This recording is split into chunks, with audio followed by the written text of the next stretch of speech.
Bonjour à tous et bienvenue sur Monaco Info. Voici les titres qui seront développés dans ce journal.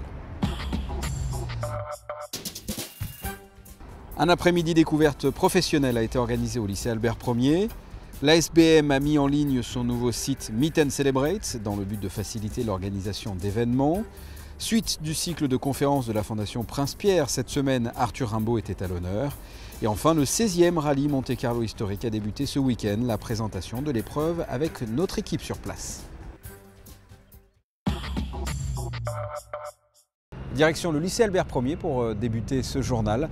Une après-midi découverte professionnelle était organisée lundi. Le but de la manifestation, orienter le mieux possible les jeunes en principauté. Frédéric Elion. C'est l'une des préoccupations premières des parents, l'avenir professionnel de leurs enfants. Et pour répondre aux interrogations des élèves, une après-midi découverte s'est tenue lundi au lycée Albert Ier. Un événement organisé par la commission d'insertion des diplômés en collaboration avec la direction de l'éducation nationale, de la jeunesse et des sports. Les conseillers de gouvernement Stéphane Valéry et Paul Masseron et 10 intervenants professionnels se sont succédés sur l'estrade de la salle polyvalente de l'établissement afin d'aiguiller les jeunes monégasques et leur apporter le plus d'informations possible. L'orientation est une des priorités de la direction d'éducation nationale. Il s'agit bien sûr de donner un enseignement de qualité à nos élèves, mais il faut aussi les aider à trouver un jour un métier. Les professionnels viennent donc aujourd'hui, lors de cet après-midi de découverte professionnelle, pour exposer les différents secteurs porteurs, les secteurs dynamiques en principauté. L'hôtellerie, la santé, la finance, la comptabilité ou encore l'ingénierie, voilà les secteurs qui ont été présentés à plus de 500 élèves des classes de terminale et de BTS. Je voulais plutôt aller en médecine. J'ai vu que c'était assez compliqué. Il y avait beaucoup d'années d'études et il fallait vraiment être accroché. Je me remets un peu plus en question. Je suis pas vraiment sûr d'y aller. Moi, je réfléchis un peu plus. C'est mieux que d'y aller sans réfléchir. On a eu plus des informations complémentaires par rapport au nombre d'années d'études, au stage, différents trucs comme ça. Et toujours pour aider les jeunes à trouver leur vocation professionnelle, la journée des métiers aura lieu la semaine prochaine. Vous l'avez vu dans ce reportage, cet événement était organisé par la commission d'insertion des diplômés. Je vous propose d'écouter deux conseillers de gouvernement, Stéphane Valéry et Paul Masseron. C'est la deuxième année donc, avec la commission d'insertion des diplômés et en coordination avec mon collègue de l'Intérieur et l'Éducation nationale.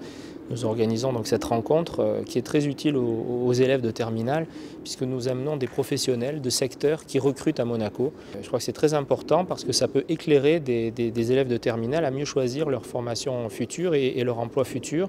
Ce contact direct est très important. Il s'inscrit dans les missions de cette commission d'insertion des diplômés qui a déjà, depuis 3 ans qu'elle existe, signé une centaine de partenariats avec les principales entreprises du pays et plus de 90 jeunes donc monégasques et du pays ont été placés dans le secteur privé par cette commission. Aujourd'hui, nos élèves sont à l'aube d'une décision importante pour eux.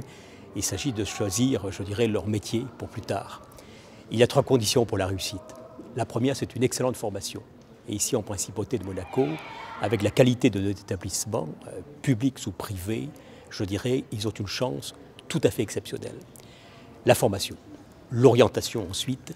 Je crois que tant la direction de l'éducation nationale, de la jeunesse et des sports, que les services de la direction du travail, l'emploi, la commission d'insertion des diplômés, essaye de faire en sorte de leur donner toutes indications sur les secteurs porteurs, là où il y a des emplois qui sont créés et qui existent. Mais la 3e condition pour la réussite est peut-être la plus importante, c'est l'envie. L'envie de réussir, l'ambition, l'envie d'avoir envie. C'est quelque chose, je crois, de tout à fait essentiel et c'est le message que je souhaite leur faire passer. L'avenir est entre leurs mains, nous avons tous les outils pour leur permettre de faire leur choix au mieux, mais rien ne remplacera leur propre implication, leur propre ambition, leur propre envie de réussir. Vous venez d'entendre Stéphane Valéry, le conseiller de gouvernement a souhaité réagir suite à l'incendie criminel vendredi de sa maison à Saint-Martin-de-Peille. On l'écoute. Cet incendie criminel, évidemment, m'affecte parce que ma maison familiale est très endommagée, que mes enfants sont particulièrement affectés parce que c'est pour eux que cette maison a été construite. Pour autant, Si c'était une manœuvre d'intimidation, je peux vous dire que je suis d'autant plus déterminé à continuer à exercer les fonctions que m'a confiées le prince souverain dans le gouvernement. C'est la meilleure réponse, je crois, à apporter à ce type d'acte lâche et criminel. Donc le travail continue et je suis aujourd'hui au lycée Albert Ier pour continuer justement mon travail de conseiller aux affaires sociales et à la santé. En bref, direction le Palais Princier, où vous le découvrez sur ces images. De nouvelles lettres de créance ont été remises mardi à son Altesse Sérénissime, le Prince Albert II. Des lettres remises par Lee Min-lee, ambassadeur extraordinaire et plénipotentiaire de la République de Corée. Sans transition, ils font partie des rendez-vous écologiques de la Principauté. Les traditionnels Jeux d'hiver se poursuivent en 2013. Première conférence de l'année, jeudi dernier, au Novotel. Les explications de Frédéric Hélion. Nouveau cycle de conférences débats des Jeux d'hiver en Principauté, et pour la 22e édition de cet événement organisé par la mairie de Monaco et MC2D, le tri sélectif était au centre des discussions. Mieux gérer ces déchets, savoir où les mettre et faire prendre conscience aux usagers qu'ils sont les premiers pollueurs, tel était le but de cette conférence au Novotel dans une salle pleine. Le tri sélectif, un petit geste, mais de grands bienfaits pour la planète. Nous allons essayer d'apporter des clés pour avoir des astuces pour trier. Donc on va rappeler bien sûr les grandes règles du tri, comment on trie les différents types de déchets, dans quelle poubelle il faut les mettre, mais aussi tous les encombrants, les déchets toxiques, etc. Et puis on va voir quelles sont les filières qu'elles suivent. Ensuite, une fois que les déchets sont triés, comment on les trie, comment on les recycle. Et enfin, nous allons voir un petit peu toutes les idées préconçues que l'on peut avoir sur le tri sélectif. La production d'ordures ménagères a doublé en 40 ans et en 2010, 690 kg de déchets étaient produits par habitant en Principauté. Une partie part à l'incinération et l'autre est recyclée. Trier les déchets, c'est leur offrir une seconde vie, mais aussi économiser des matières premières et réduire la pollution. Rendez-vous le mois prochain pour la 23e édition des Jeux d'hiver. L'ASBM a mis en ligne son nouveau site Meet and Celebrate, disponible sur l'adresse montecarlomeeting.com. Cette plateforme a pour but de faciliter l'organisation d'événements dans la Principauté. Reportage. La Principauté de Monaco est un lieu qui accueille de nombreux événements toute l'année. Grâce à son nouveau site Meet and Celebrate, la SBM vous propose de vous aider à organiser tout type de manifestation. Selon votre demande, différentes possibilités vous sont suggérées. À vous de choisir celle qui vous convient. On a voulu que ce soit un outil facile d'utilisation pour nos clients. Et en fait, le client, on a un configurateur d'événements. C'est-à-dire que le client peut rentrer les principales caractéristiques de son événement, c'est-à-dire le nombre de personnes, s'il souhaite un dîner, un déjeuner ou une réunion. Et en fait, il aura des suggestions de lieux dans le resort Monte Carlo SBM. Meet and Celebrate s'adresse à tous, à la fois aux professionnels et aux particuliers.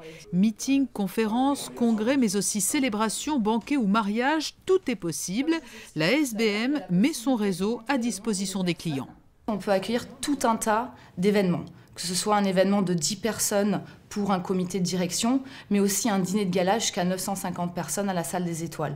On peut aussi accueillir des activités incentives, on peut faire du team building sur la mer grâce au Beach Club au Monte Carlo Beach, on peut organiser un tournoi de golf, on peut organiser un dîner exclusif dans les caves de l'hôtel de Paris, qui sont les plus grandes caves d'hôtels au monde. Donc c'est vrai que notre resort, il s'adapte à toutes les demandes, à tous les besoins de nos clients. Le site Meet and Celebrate est disponible en français et en anglais à l'adresse montecarlomeeting.com. Désormais, qu'il soit petit ou grand, organiser un événement à Monaco est un jeu d'enfant. Suite de notre série de reportages consacrée depuis plusieurs semaines au cycle de conférences de la Fondation Prince Pierre. Cette semaine, Arthur Rimbaud était à l'honneur avec Alain Borer, critique d'art et écrivain. Sandrine Nègre l'a rencontré. Le bateau ivre, Ophélie, impossible bien sûr de citer l'ensemble des poèmes d'Arthur Rimbaud, mais une chose est sûre, tous sont des classiques de la poésie française, sans parler de certaines citations, dont la fameuse « On n'est pas sérieux quand on a 17 ans ». En tout cas, l'ensemble de l'œuvre de Rimbaud est très souvent lié aux étapes de sa vie. Comme a dit Verlaine, à propos de Rimbaud, l'âge auquel on n'est pas sérieux. Il écrivait rieux RI2L pour faire la rime, mais c'est un âge où l'on a envie d'écrire soi-même et où Rimbaud joue vraiment son rôle de déclencheur. Alors il a déclenché, hein, c'est-à-dire révélé à eux-mêmes de grands poètes comme Paul Claudel. Poète, mais également aventurier et négociant, Rimbaud ne tarde pas à quitter la France pour prendre la route. Et c'est justement cette fuite qu'Alain Boreur explore depuis des années. Il faut dire que les voyages de Rimbaud vont le mener jusqu'en Afrique. Il y a un désir de fuite qui est tout à fait incompréhensible. Pourquoi Rimbaud s'en va-t-il? Pourquoi est-il toujours en colère?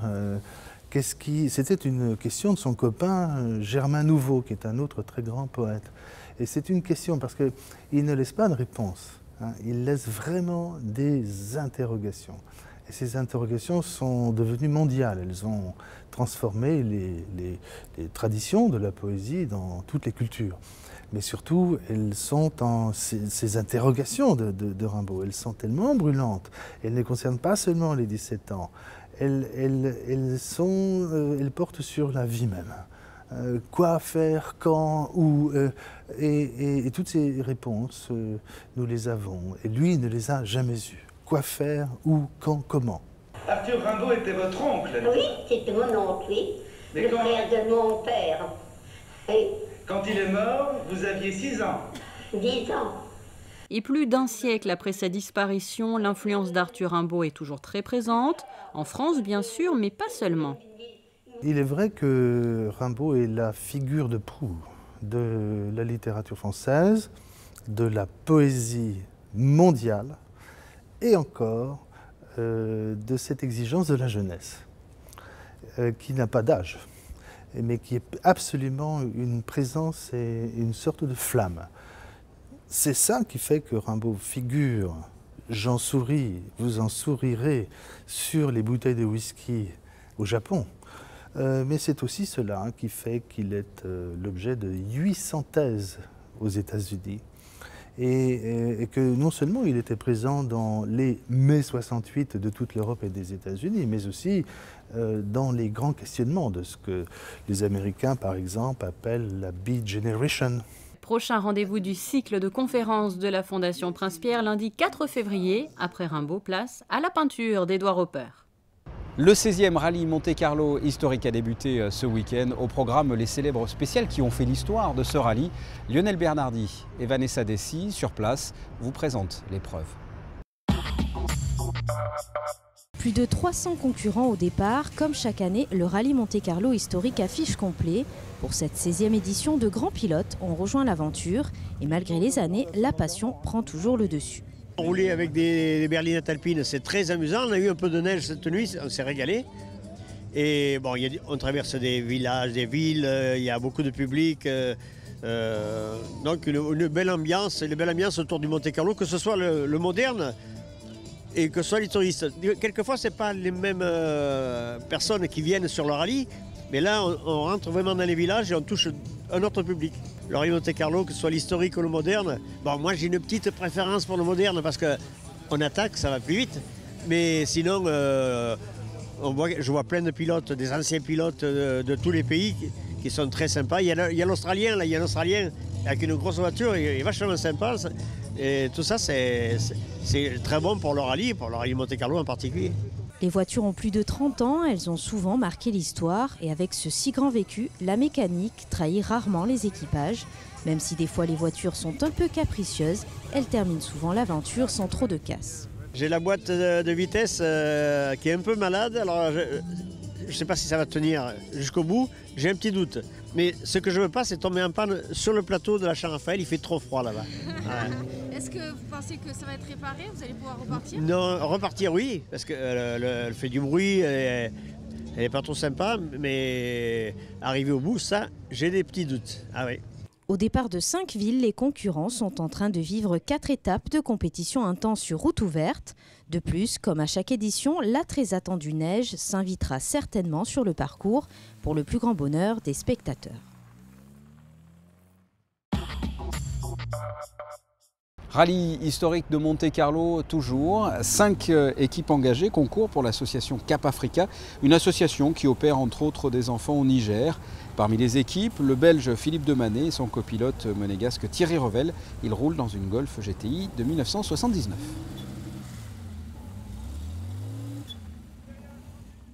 On passe à la météo à présent et aux prévisions de la semaine. À commencer par mercredi, le soleil sera assez doux avec très peu de nuages. Les températures sont même supérieures au normal, de 10 le matin à 15 au meilleur moment de la journée. Jeudi, le maintien d'un temps sec et beau, il fera de 11 à 15 degrés. Vendredi, le prolongement de cette période agréable et ensoleillée, les températures de 10 à 16 degrés. Et enfin samedi, une dégradation du temps et un risque d'averse, il fera de 9 à 11 degrés, mais ça ne devrait pas durer. Ce journal est terminé, merci de l'avoir suivi. Je vous propose de suivre dans quelques instants votre magazine ciné concocté par José Sacré. À très bientôt, au revoir.